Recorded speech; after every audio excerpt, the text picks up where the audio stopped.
Assalamualaikum warahmatullahi wabarakatuh. Waalaikumsalam warahmatullahi wabarakatuh. Kami dari kelompok 5 akan memaparkan materi terkait pemahaman sebagai capaian belajar di BD. Pertama, konsep. Nah, dalam konsep ini dijelaskan peserta didik dikatakan telah memahami suatu masalah belajar apabila peserta didik dapat berempati dengan menemukan nilai yang dirasakan oleh orang lain, walaupun dirasa aneh atau tidak masuk akal, menggambarkan persepsi sensitif berdasarkan pengalaman langsung peserta didik terhadap masalah belajar yang pernah dirasakan sebelumnya. Pengertian understanding by design. Understanding by design atau UBD merupakan kerangka kerja yang lebih fokus dan menarik untuk melihat karakteristik desain yang ingin kita pahami. UBD juga merupakan cara pandang dalam merencanakan dan melaksanakan proses belajar mengajar dengan menggunakan teknik backward design.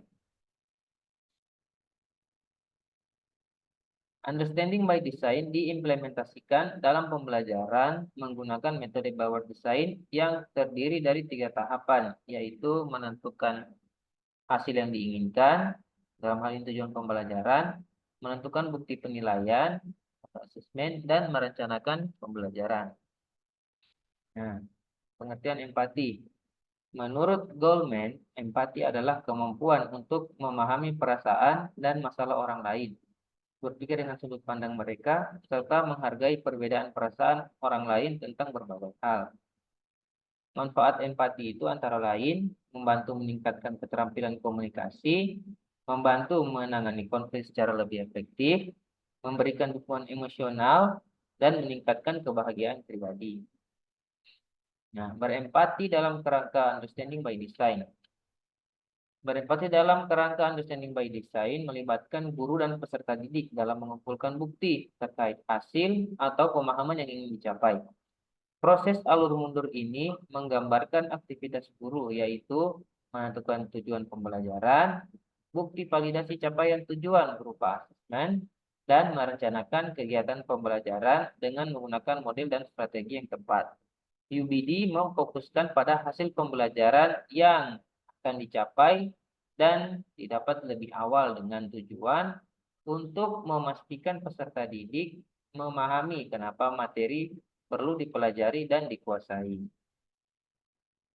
Oke, selanjutnya saya serahkan sama Saudari Wina untuk memaparkan bagaimana contoh pembelajaran dengan menggunakan kerangka UBD.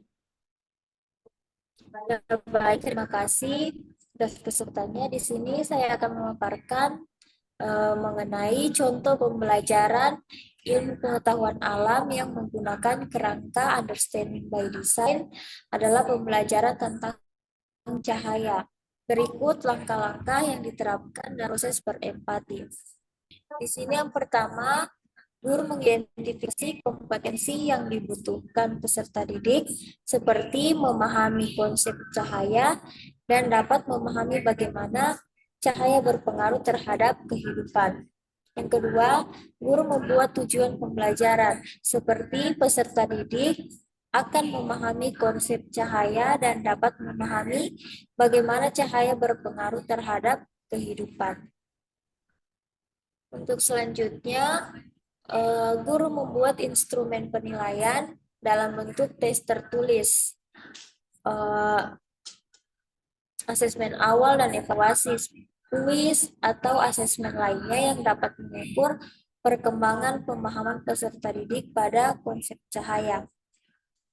Untuk yang terakhir, guru merencanakan kegiatan pembelajaran dengan strategi yang tepat, seperti menggunakan desain backward design yang mencakup langkah-langkah seperti where to, where and why, hook and hold, equip, rating and revise, evaluate, tailor, and organize. Dalam proses berempati, guru mengumpulkan bukti terkait hasil atau pemahaman yang ingin dicapai, lalu merencanakan pembelajaran yang menggunakan backward design. Setiap langkah dalam proses empati bertujuan untuk memastikan peserta didik dapat berkembang dalam memahami materi dan mendapatkan hasil yang baik.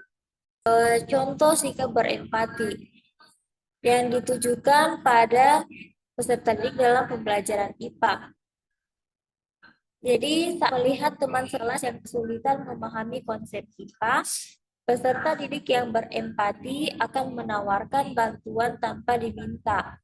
Mereka bisa menjelaskan konsep yang kompleks dengan cara yang mudah dimengerti atau membantu teman sekelas dalam mengerjakan tugas-tugas terkait materi IPA yang sedang dipelajari.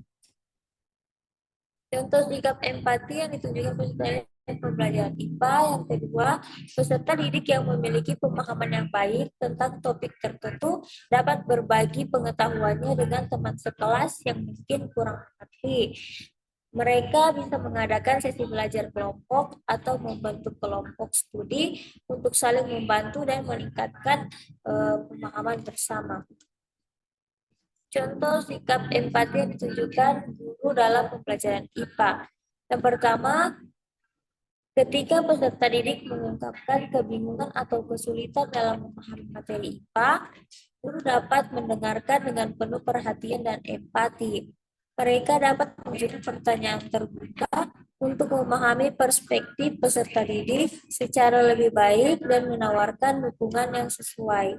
Untuk yang kedua, guru dapat menciptakan lingkungan kelas yang mendukung peserta didik dalam kegiatan belajarnya, di mana peserta didik merasa aman untuk bertanya dan berpartisipasi. Misalnya pada saat kegiatan diskusi, mengerjakan LKPD, atau sedang melakukan cobaan sederhana yang berhubungan dengan materi pembelajaran IPA.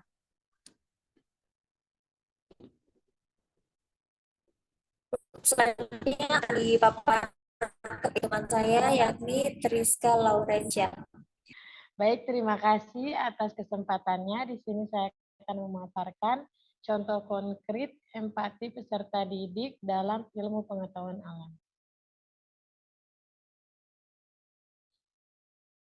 Memahami kesulitan teman dalam memahami materi fotosintesis.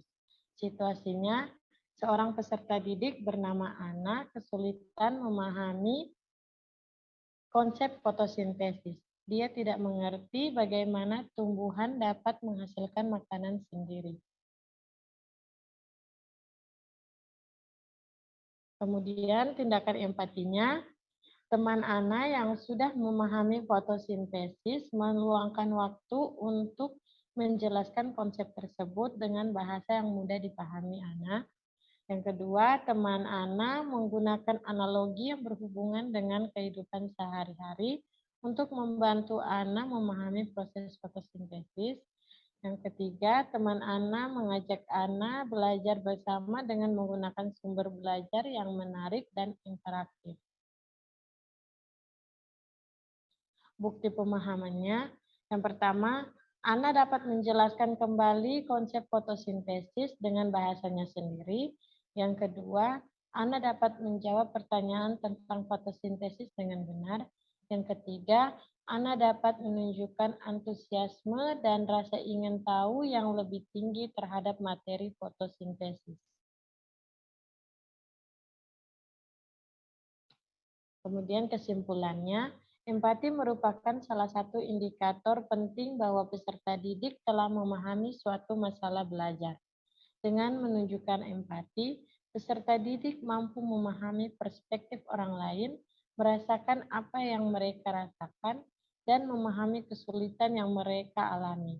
Hal ini dapat membantu peserta didik untuk belajar dengan lebih baik dan menjadi individu yang lebih bertanggung jawab. Sekian pemaparan dari saya kembalikan kepada Pak Sugeng. Baik, sekian pemaparan dari kelompok kami. Barangkali ada teman-teman yang ingin menanyakan terkait materi, boleh masukkan komentarnya di kolom komentar. Oke, sekian dari kelompok kami. Kami ucapkan Assalamualaikum warahmatullahi wabarakatuh.